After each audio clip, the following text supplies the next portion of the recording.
Hello friend, this is CTET SST question answer video. तो आज इस वीडियो में डिस्कस करेंगे एसएसटी का 2014 का पेपर। तो आप इस वीडियो को एंड तक जरूर देखें और आप ये जरूर चेक करें कि आपके इसमें से कितने क्वेश्चन सही होते हैं। तो ये वीडियो वैसे तो किसके लिए है, सीटेट वालों के लिए है, लेकिन आप चाहे केबीएस की प्रिपरेशन कर रहे हो, सुपर टेट की या कोई भी अदर कॉम्पिटिटिव एग्जाम की जिसमें क्या पूछा जाता है, जीके, तो ये वीडियो आपके लिए बहुत इंपॉर्टेंट है। आप इस वीडियो को एंड तक जरूर देखें। तो चलिए स्टार्ट करते हैं फर्स्ट क्वेश्चन से। फर्स्ट क्वेश्चन क्या है, मनुष्य ने कुछ क्षेत्रों में लगभग 8000 वर्ष पहले गांव में रहना आरंभ किया था। निम्नलिखित में से वे क्षेत्र कौन से थे? तो आपको बताना है जहां पर मनुष्य ने सबसे पहले यानी कि 8000 वर्ष पहले रहना स्टार्ट किया था। तो इसके ऑप्शन है, ऑप्शन नंबर फर्स्ट क्या है, नर्मदा के आसपास के क्षेत्र। ऑप्शन सेकंड क्या है, सुलेमान तथा किरथर पहाड़ियां। ऑप्शन थर्ड क्या है, गंगा तथा यमुना का दोआब। ऑप्शन फोर्थ क्या है, दक्कन तथा कोंकण क्षेत्र। तो इसका राइट आंसर क्या होगा? इसका राइट आंसर होगा ऑप्शन नंबर सेकंड। सुलेमान तथा किरथर पहाड़ियों वाला वो एरिया था जहां पर मनुष्य ने 8000 वर्ष पहले सबसे पहले रहना स्टार्ट किया था। तो ये सुलेमान और किरथर पहाड़ियां पड़ती कहाँ हैं? तो ये पाकिस्तान तथा अफगानिस्तान में पड़ती हैं। और यहीं पे क्या मिला है, यहाँ पे हमें क्या मिला, हड़प्पा सभ्यता मिली है, जो कि कब की थी, नवपाषाण काल की थी। यहीं से हमें क्या, मेहरगढ़ है यहीं पर स्थित, यानी कि सुलेमान किरथर पहाड़ियों के पास ही। तो इसका राइट आंसर होगा option number second. Next question देखते हैं। नेक्स्ट क्वेश्चन क्या है, निम्नलिखित में से कौन सा क्षेत्र प्राचीन काल में मगध के नाम से जाना जाता था? तो इसके ऑप्शन देखते हैं। ऑप्शन नंबर फर्स्ट क्या है, गंगा का दक्षिणी क्षेत्र। ऑप्शन सेकंड क्या है, गंगा तथा यमुना के मध्य का क्षेत्र। ऑप्शन थर्ड क्या है, गंगा का उत्तरी क्षेत्र। ऑप्शन फोर्थ क्या है, गंगा यमुना तथा चंबल के मध्य का क्षेत्र। तो इसका राइट आंसर क्या होगा? इसका राइट आंसर होगा ऑप्शन नंबर फर्स्ट, गंगा का दक्षिण का क्षेत्र क्या कहलाता था, प्राचीन काल में मगध के नाम से जाना जाता था। और इसे करंट टाइम में हम क्या जानते हैं, पटना और बिहार वाला एरिया क्या है, मगध था। उस टाइम पे मगध था, वो एरिया आज क्या है, पटना और बिहार। और ये कब था? तो 6ठी शताब्दी ईस्वी ईसा पूर्व में था। और ये किसका था, मतलब इस पे 16 महाजनपदों में, जो 16 महाजनपद थे उनमें सबसे शक्तिशाली क्या था, मगध था। और इसकी मगध की कैपिटल क्या थी? तो ग्रीवरेज या राजगृह थी। तो इसका राइट आंसर होगा option number first. Next question देखते हैं। नेक्स्ट क्वेश्चन क्या है, भरत लोगों का एक समूह था जिसका उल्लेख ऋग्वेद में मिलता है, वे डैश डैश में रहते थे। तो भरत लोगों का एक समूह था, वे कहाँ रहते थे ये बताना है। तो इसके ऑप्शन देखते हैं। ऑप्शन नंबर फर्स्ट में क्या है, दक्षिण भारत। ऑप्शन सेकंड क्या है, उत्तर भारत। ऑप्शन थर्ड क्या है, पश्चिम भारत। ऑप्शन फोर्थ क्या है, उत्तर पश्चिमी भारत में।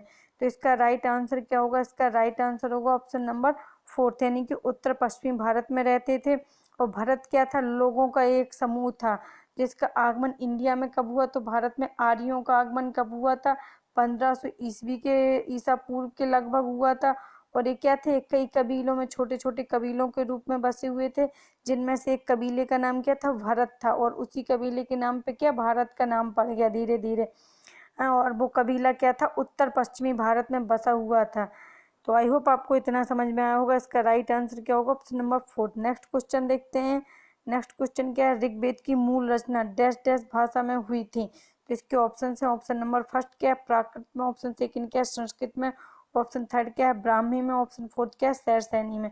तो इसका राइट आंसर क्या होगा? इसका राइट आंसर होगा ऑप्शन नंबर सेकंड। ये बहुत ईजी क्वेश्चन है, किसमें हुई थी, संस्कृत में हुई थी। और इसमें कितने मंडल हैं, तो इससे भी क्वेश्चन पूछा जाता है। तो इसमें 10 मंडल हैं और 10 तो 28 क्या सूक्त हैं। और इसमें मंत्र कितने हैं? तो 10,580 मंत्र हैं। तो ऋग्वेद के बारे में है। ऋग्वेद आर्यों का सबसे प्राचीन ग्रंथ था। और इसकी रचना किस भाषा में हुई थी? तो संस्कृत भाषा में हुई थी। नेक्स्ट क्वेश्चन देखते हैं। नेक्स्ट क्वेश्चन क्या है, निम्नलिखित में से कौन सा आखेटक खाद्य संग्रह के एक स्थान से दूसरे स्थान की ओर घूमते रहने का कारण नहीं था? तो जो आखेटक लोग होते थे या जो खाद्य का संग्रह करते थे, यानी कि खाने पीने की सामग्रियों को संग्रह इकट्ठा करने का काम करते थे, वो एक स्थान से दूसरे स्थान घूमते रहने का उनका कारण नहीं था, यानी कि कौन सा कारण नहीं था? तो आपको ये बताना है। तो ऑप्शन देखते हैं। ऑप्शन नंबर फर्स्ट क्या है, एक स्थान पर रहने से संसाधनों में कमी हो जाती थी। ऑप्शन सेकंड क्या है, उन जानवरों का पीछा करना जिसका वे शिकार करते थे।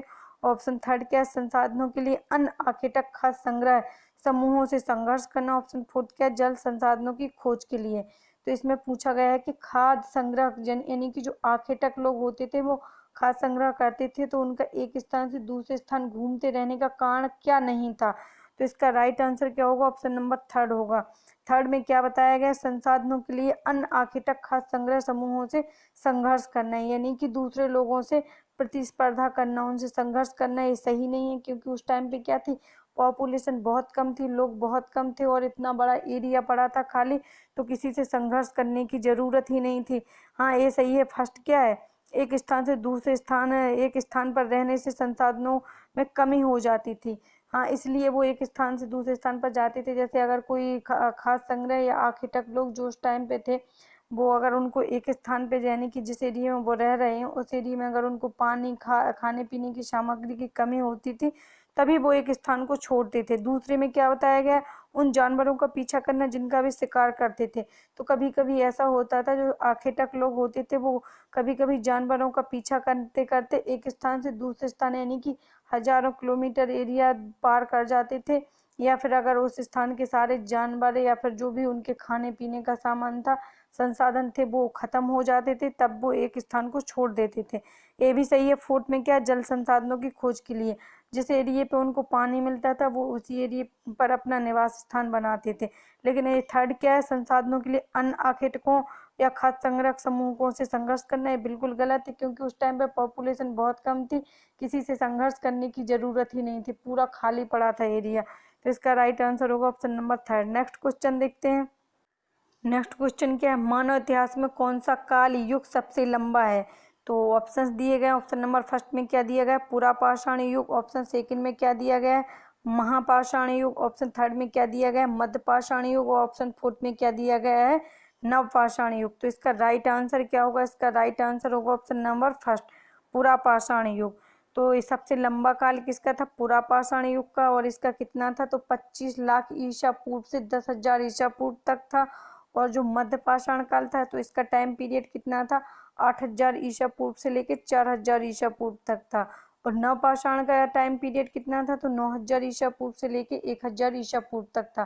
तो इस प्रकार से सबसे लंबा काल किसका था, तो सबसे लंबा काल था पुरापाषाण युग का। नेक्स्ट क्वेश्चन देखते हैं। नेक्स्ट क्वेश्चन क्या है, डैश डैश में प्राचीन शैल चित्रकला मिलती है। तो कहाँ पर प्राचीन शैल या चित्रकला मिली है, तो इसके ऑप्शन देखते हैं। ऑप्शन नंबर फर्स्ट क्या है, कर्नाटक तथा तमिलनाडु में। ऑप्शन सेकंड क्या है, तमिलनाडु तथा आंध्र प्रदेश में। ऑप्शन थर्ड क्या है, आंध्र प्रदेश तथा उड़ीसा में। ऑप्शन फोर्थ क्या है, मध्य प्रदेश तथा उत्तर प्रदेश में। तो इसका राइट आंसर क्या हो जाएगा, ऑप्शन नंबर फोर्थ। सबसे प्राचीन शैल चित्र कहाँ मिले हैं, शैल चित्रकला, तो मध्य प्रदेश तथा उत्तर प्रदेश में।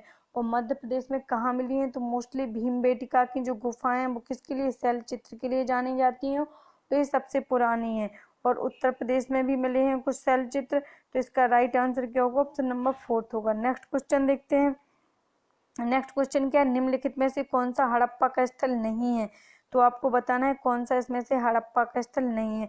तो इसके ऑप्शन देखते हैं। ऑप्शन नंबर फर्स्ट क्या है, राखीगढ़ी। ऑप्शन नंबर सेकंड क्या है, सुतकांगो। ऑप्शन नंबर थर्ड क्या है, गंगेरी वाला। ऑप्शन नंबर फोर्थ क्या है, चिरांद है। तो इसका राइट आंसर क्या हो जाएगा, इसका राइट आंसर होगा ऑप्शन नंबर फोर्थ, यानी कि चिरांद है जो, वो किससे संबंधित नहीं है, हड़प्पा काल से संबंधित नहीं है। या किससे संबंधित है, तो ये किससे संबंधित है, नवपाषाण काल से संबंधित है। तो इसका राइट आंसर क्या होगा, ऑप्शन नंबर फोर्थ होगा, यानी कि नवपाषाण काल से है स्थित है। और हड़प्पा काल की, हड़प्पा सभ्यता क्या थी, नवपाषाण काल के बाद आई थी। तो इसका राइट आंसर हो जाएगा option number fourth. Next question देखते हैं। नेक्स्ट क्वेश्चन क्या है, पुरु, यदु और भरत का वेदों में उल्लेख डैश डैश की तरह है। तो किसकी तरह है, तो इसके ऑप्शन देखते हैं। ऑप्शन नंबर फर्स्ट क्या है, जन। ऑप्शन सेकंड क्या है, राष्ट्र। ऑप्शन थर्ड क्या है, राजन। ऑप्शन फोर्थ क्या है, दास्यु। तो इसका राइट आंसर क्या होगा, इसका राइट आंसर होगा ऑप्शन नंबर फर्स्ट, यानी कि जन। जन की तरह उल्लेख इनका किसका, पुरु, यदु, भरत इत्यादि का किसके, जन के रूप में उल्लेख है। नेक्स्ट क्वेश्चन देखते हैं। नेक्स्ट क्वेश्चन क्या है, सफ़ी तथा हनफी हैं। तो इसके ऑप्शंस देख लेते हैं। ऑप्शन नंबर फर्स्ट क्या है, इस्लामी वास्तुकला शैलियाँ। ऑप्शन नंबर सेकंड क्या है, सऊदी अरब में स्थान है। ऑप्शन थर्ड क्या है, न्याय के इस्लामी सिद्धांत है। ऑप्शन फोर्थ क्या है, दो इस्लामी शासक हैं। तो इसका राइट आंसर क्या होगा, इसका राइट आंसर होगा ऑप्शन नंबर थर्ड, न्याय के इस्लामी सिद्धांत हैं क्या, सफ़ी तथा हनफी। नेक्स्ट क्वेश्चन देखते हैं। नेक्स्ट क्वेश्चन क्या है, दंती दुर्ग जिसने हिरण्यगर्भ नामक एक अनुष्ठान किया था वह था, तो क्या था दंती दुर्ग। तो इसके ऑप्शन देखते हैं। ऑप्शन नंबर फर्स्ट है चोल राजा था। ऑप्शन सेकंड क्या है, प्रतिहार प्रधान था। ऑप्शन थर्ड क्या है, राष्ट्रकूट प्रधान था। ऑप्शन फोर्थ क्या है, पल्लव प्रधान था। तो इसका राइट आंसर क्या होगा, ऑप्शन नंबर थर्ड होगा। दंती दुर्ग राष्ट्रकूट प्रधान था और जिसने राष्ट्रकूट वंश की क्या की थी, स्थापना की थी दंती दुर्ग ने। तो कब की थी, तो ये 735 से लेके 755 ईसा पूर्व में की थी। और इसने जो दंती दुर्ग की राजधानी थी तो वो कहाँ बनाई थी, तो मान्यखेड़ बनाई थी। और ये भी पूछा जाता है कि दंती दुर्ग ने जो हिरण्यगर्भदान नामक यज्ञ किया था उसमें किस राजा ने द्वारपाल का काम किया था, तो प्रतिहार राजा ने किसका, द्वारपाल का कार्य किया था। तो इसका राइट आंसर क्या होगा, ऑप्शन नंबर थर्ड होगा। नेक्स्ट क्वेश्चन देखते हैं। नेक्स्ट क्वेश्चन क्या है, यह किसने लिखा है कि रजिया अपने भाइयों से कहीं अधिक योग्य तथा सक्षम थी। तो इसके ऑप्शन देखते हैं। ऑप्शन नंबर फर्स्ट क्या है, अलबरूनी ने। ऑप्शन सेकंड क्या है, बदायूनी ने। ऑप्शन थर्ड क्या है, मिनहाज ए सिराज ने। ऑप्शन फोर्थ क्या है, जियाउद्दीन बर्नी ने। तो इसका राइट आंसर क्या होगा, ऑप्शन नंबर थर्ड होगा, मिनहाज ए सिराज ने। ये कहा है कि रजिया अपने भाइयों से कहीं अधिक योग्य थी, इसीलिए क्या किया गया था, जो इल्तुतमिश था उसने अपनी पुत्री यानी कि रजिया को क्या बनाया था, अपना उत्तराधिकारी घोषित किया था। और मिनहाज इसराज ने अपनी किस पुस्तक में इस बात का उल्लेख किया है, तो तबकात नासरी में उल्लेख किया है। और रजिया सुल्तान किससे संबंधित थी, तो एक गुलाम वंश से संबंधित थी। और ये पुस्तक जो मिनहाज सिराज ने लिखी है तबकात नासरी, ये भी किससे रिलेटेड थी, तो गुलाम वंश से रिलेटेड थी। तो आपको ये याद रखना है कि रजिया सुल्तान किसकी पुत्री थी, तो इल्तुतमिश की। और एक बात याद जरूर रखनी है कि रजिया सुल्तान, एक किसने कहा था कि रजिया सुल्तान अपने भाइयों से कहीं अधिक योग्य थी, ये मिनहाज इसराज ने कहा था। और मिनहाज इसराज की बुक का नाम क्या था, तो तबकात नासरी था। और ये किससे संबंधित थी, जो बुक थी वो गुलाम वंश से रिलेटेड थी। नेक्स्ट क्वेश्चन देखते हैं। नेक्स्ट क्वेश्चन क्या है, एक शिलालेख में कहा गया है कि दिल्ली के सुल्तान को खुदा के द्वारा चुना गया है क्योंकि उसमें मोसिस तथा सुलेमान जैसे गुण विद्वान है। दिल्ली का सुल्तान कौन था, तो ये किस सुल्तान के बारे में बातें की जा रही हैं, तो ये बताना है आपको। तो इसके ऑप्शन देखते हैं। ऑप्शन नंबर फर्स्ट क्या है, सिकंदर लोधी। ऑप्शन सेकंड क्या है, फिरोज शाह तुगलक। ऑप्शन थर्ड क्या है, बलबन। और ऑप्शन फोर्थ क्या है, अलाउद्दीन खिलजी। तो इसका राइट आंसर क्या होगा, ऑप्शन नंबर फोर्थ होगा। ये अलाउद्दीन खिलजी के बारे में कहा गया है। और एक किस शिलालेख में कहा गया है, तो जोधपुर शिलालेख में कहा गया। और अलाउद्दीन खिलजी का टाइम पीरियड क्या था, तो 1290 से लेकर 1316 ईस्वी तक था। और उसी के बारे में क्या, जो जोधपुर अभिलेख है उससे ही ये क्या मिला है, ये लिखा हुआ मिला है उस पे कि शिलालेख पे लिखा मिला है कि दिल्ली के सुल्तान को खुदा के द्वारा चुना गया है क्योंकि उसमें क्या मोसिस तथा सोलेमन जैसे गुण विद्वान थे। तो इसका राइट आंसर होगा option number fourth. I hope आपको इतना समझ में आया होगा। नेक्स्ट क्वेश्चन देखते हैं। नेक्स्ट क्वेश्चन क्या है, नेक्स्ट क्वेश्चन है ईस्ट इंडिया कंपनी के शासन के दौरान किस राजस्व बंदोबस्त के अंतर्गत राजस्व एकत्र करने और उसी कंपनी को अदा करने की जिम्मेदारी गांव के मुखिया को सौंपी गई थी। तो इसके ऑप्शन देख लेते हैं। ऑप्शन नंबर फर्स्ट क्या है, जमींदारी बंदोबस्त। ऑप्शन नंबर सेकंड क्या है, स्थायी बंदोबस्त। ऑप्शन थर्ड क्या है, रैयतवारी बंदोबस्त। ऑप्शन फोर्थ क्या है, महलवारी बंदोबस्त। तो इसका राइट आंसर क्या होगा, ऑप्शन नंबर फोर्थ होगा, महलवारी बंदोबस्त।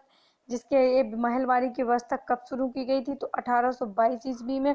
और कहाँ की गई थी, तो गंगा के दोआब यानी कि गंगा के दोआब वाले क्षेत्र जिसमें उत्तर प्रदेश, पंजाब, मध्य प्रदेश का कुछ एरिया आता था, वहाँ ये व्यवस्था स्टार्ट की गई थी।